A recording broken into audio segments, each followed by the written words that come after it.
Hello everyone, this is another video about methylene blue.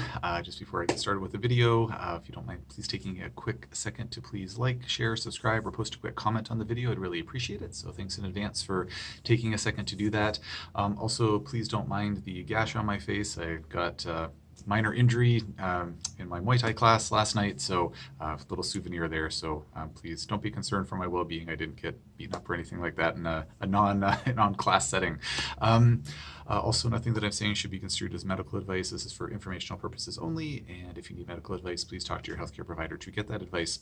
So I posted a video a little while ago about concerns about, it was titled something like "Don't take this while taking methylene blue," and it was talking about how it can be potentially dangerous to take things that boost up serotonin while taking methylene blue at the same time, because methylene blue can increase the amounts of serotonin in a person's body, and too much serotonin causes serotonin syndrome, which is very dangerous and really not good. It can be life-threatening. So someone posted a question, and I'm paraphrasing a bit here because I already closed my laptop and don't have it verbatim in front of me, but the gist of it was I'm on this SSRI medication, medication that boosts up serotonin, and it works really well for me, and there's just no way at this point in my life I'm going to come off of it or lower the dose, which makes sense to me. If medication is working well, why don't mess with if it's not broken, don't fix it.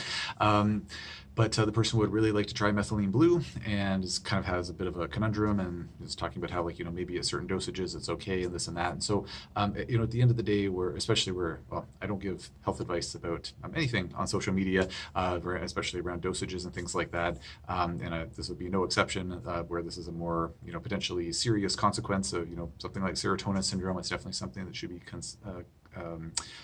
discussed with a person's healthcare provider when talking about should we try a treatment like this, even though it might be potentially contraindicated or potentially dangerous. I've certainly had patients in my practice where if I really thought that they might need, like a good example actually would be something like folks who are on SSRIs, or other treatments to boost up serotonin, and I think you might benefit from melatonin. Well, I've personally very comfortably at appropriate dosages with appropriate protocols, phased patients onto melatonin when they're on an SSRI, and it's been fine. Yes, there is a theoretical contraindication there because melatonin can convert into serotonin, and that could potentially cause serotonin syndrome. But done safely and appropriately, it's been safe in my practice. So yeah, it's kind of this possible contraindication. There are ways that we can work around that. There might be ways to do that with methylene blue and SSRIs or other treatments that boost up serotonin. But what I really wanted to convey with this video, what I'm finally getting to around the 3-minute mark, is that the question in my mind would be, like, if a patient came in to see me, they're on, analogous situation, I'm on this medication, I'm tolerating it well, it's working really well for me, I don't want to come off of it, but I want to try methylene blue, what do we do? What I would be saying to my patient would be, well, what's the main motivation to go on the methylene blue? Like, yes, it's cool, it's hip. A lot of biohackers talk about it. It's fascinating stuff. It's one of the reasons, one of the reasons I heard about it is because it's kind of like a little more in vogue. I started hearing about this years ago, started looking into it. It's fascinating stuff, and it does seem to possess antioxidant capacities that are unparalleled by other agents. So it is very special in that regard. With that being said, I'd be asking my patient, like, what is your hope with going on the methylene blue? Like, what are you striving for here? And if it's something like, I want to biohack my way to feel like I'm, just superhuman, it's like, well, okay, there's other things we could try, but yeah, maybe methylene blue would be one of the only antioxidants that could really max out your antioxidant capacity to try to shoot for that superhuman kind of feeling. Not that everyone who takes methylene blue feels superhuman by any stretch, as I've said in some recent videos about this. When I've taken methylene blue, like, I don't feel any different. I'm already too darn healthy. It doesn't seem to help me. But if the main motivation was like, well, I want to take methylene blue because I want more antioxidant production in my body, or more antioxidant activity in my body, because I'm worried about X, or dealing with X, Y, or Z symptom.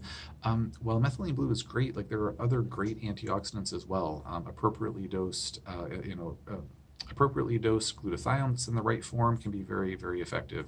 Vitamin E, most important, most prevalent fat-soluble antioxidant to my understanding. Taking the right form, like where it's a mixed tocopherol, a mixed tocotrienol blend, that great antioxidant capacity, making sure there's adequate vitamin C, like that's kind of the antioxidant trifecta, your glutathione, vitamin C, vitamin E. Those at appropriate dosages can work, oftentimes work very, very well. Or if we want to get a little fancier, a little more hardcore, we could get into things like intravenous alpha lipoic acid or maybe oral alpha lipoic acid.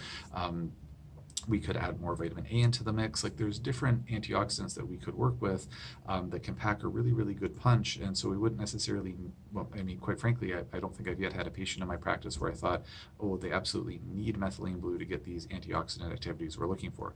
Now, granted, I have had patients where say they've got, progressed, fairly or very progressed dementia, where I'm thinking like, we really want to get some like hardcore antioxidant activity in here to try to, help this poor person's brain as much as possible. Like that would be an example where, methylene blue might be one of the only things that could be helpful, but those are pretty extreme cases that have already really progressed quite a lot. So I would say for the, average patient and the beyond average patient, like it would be most folks would not, in my opinion, like need methylene blue to achieve the health goals that they're gunning for. There might be there are some like more outlier, more extreme cases, like say really advanced dementia, for example, where I might think like, we want something that strong, but there are other options too. It's not just methylene blue that might potentially help a patient like that. Chelation therapy could potentially be helpful. Ozone therapy could be helpful. Photobiomodulation could be helpful. So there are, there's always non-methylene blue options that are out there with, I think, very rare exceptions. So I just wanted to mention that because I think methylene blue is fantastic. That's why I keep posting videos about it. And I know that in my experience and from what I've gathered from other folks posting comments, talking to colleagues, etc., methylene blue can be really helpful for folks. So it's a wonderful tool to have in our tool bag, but I don't think that it's, for all intents and purposes, is not like an irreplaceable tool, and in very rare circumstances wouldn't be a mandatory tool. So I hope this information is useful. If you have any questions about this topic or any comments, please post in the comment section below. And if you have any questions about any other topics related to complex chronic illness, please post in the comment section below, and I'll do my best to answer as soon as I can.